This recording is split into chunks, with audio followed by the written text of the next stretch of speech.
नमस्कार दोस्तों, मैं हूं वंदना भारती और आप देख रहे हैं कमोडिटी इनसाइट्स। अभी अभी कमोडिटी में एक वोलेटिलिटी देखने को मिला है। इसका रीज़न है कि कोर रिटेल सेल्स और रिटेल सेल्स डेटा जो यूएस से आना था, एक डेटा यहाँ पे कोर रिटेल सेल्स यहाँ पे नेगेटिव आना था, रिटेल सेल्स पॉजिटिव आना था, लेकिन दोनों ही डेटा यहाँ पे काफ़ी पॉजिटिव आए हैं, जिसकी वजह से हम लोगों ने गोल्ड में और सिल्वर में एक करेक्शन आता हुआ देखा है। लेकिन बाइंग कहाँ पे आई है? बाइंग आई है गोल्ड, क्रूड ऑयल में, नेचुरल गैस में और एक दो बेस मेटल में यहाँ पे बाइंग रिटर्न आई है।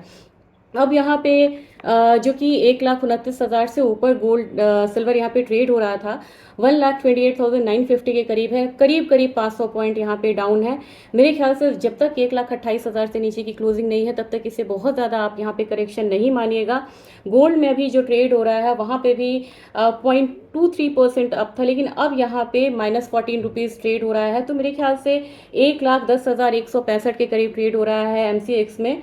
आप इसमें मान के चलिए कि जब तक 1,09,500 1,09,500 का लेवल से नीचे क्लोजिंग नहीं देता है तब तक हम फर्दर यहाँ पे बहुत ज़्यादा करेक्शन की बात नहीं सोचेंगे। और कल मैं अपडेट करती हूँ कि किस तरीके की मूवमेंट जो है वो यहाँ पे देखने को मिल सकती है। तो अभी फिलहाल जिस तरीके की वोलेटिलिटी है, क्योंकि अब जो करेक्शन आना था हायर साइड से वो आके अब एक हल्का सा जो बाउंस है वो दिखा रहा है गोल्ड सिल्वर में। और क्रूड ऑयल में एक अपसाइड देखने को मिला। वो क्रूड ऑयल जो है वो फिलहाल ट्रेड हो रहा है करीब करीब 64.23 पे। एमसीएक्स में देखा जाए तो 5,657 के करीब यहाँ पे ट्रेडिंग हो रही है। मेरे ख्याल से मैंने आपको सुबह में ही 5640 का लेवल बोला था क्रूड ऑयल में, वो ऑलरेडी यहाँ पे आ चुका है। बहुत ज़्यादा तेजी भी आएगी तो 5680 आएगी, लेकिन मार्केट थोड़ा सा नॉर्मल होता है तो हो सकता है कि 5680 से लेके 5640 वाला रेंज हम आता हुआ देखें। तो जो तेजी आज आनी थी क्रूड ऑयल में वो आ चुकी है। कल के दिन में देखते हैं कि किस तरीके की मूवमेंट है।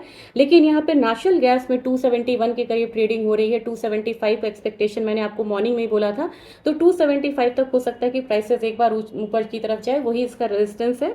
और रही बात बेस मेटल की, तो बेस मेटल में मुझे लग रहा है कि यहाँ पे जिंक एक बढ़िया कमोडिटी है जो 283 के करीब ट्रेड हो रहा है। 285 286 में हम एक्सपेक्ट कर सकते हैं आने वाले समय में, क्योंकि बैकवर्डेशन में है और करेंटली यहाँ पे सप्लाई साइड बहुत कम है।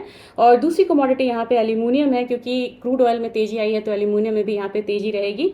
262 तक का, 263 का तक का जो एक्सपेक्टेशन है वो एल्यूमिनियम है। तो फिलहाल यहाँ पे गोल्ड और सिल्वर में जो भी यहाँ पे कमजोरी आ रही है, इसमें आप को यहाँ पे सेल करके कैरी फॉरवर्ड नहीं करना चाहिए। मैं यहाँ पे स्ट्रैटेजी नहीं दे सकती, लेकिन ये एक ट्रैप भी हो सकता है। और हो सकता है कि कल के दिन में अगर डविश स्टेटमेंट आ गया कि आगे वो रेट कट नहीं करेंगे या धीरे करेंगे, तब जाके ये जो कमजोरी है गोल्ड सिल्वर की ये गहरी हो सकती है।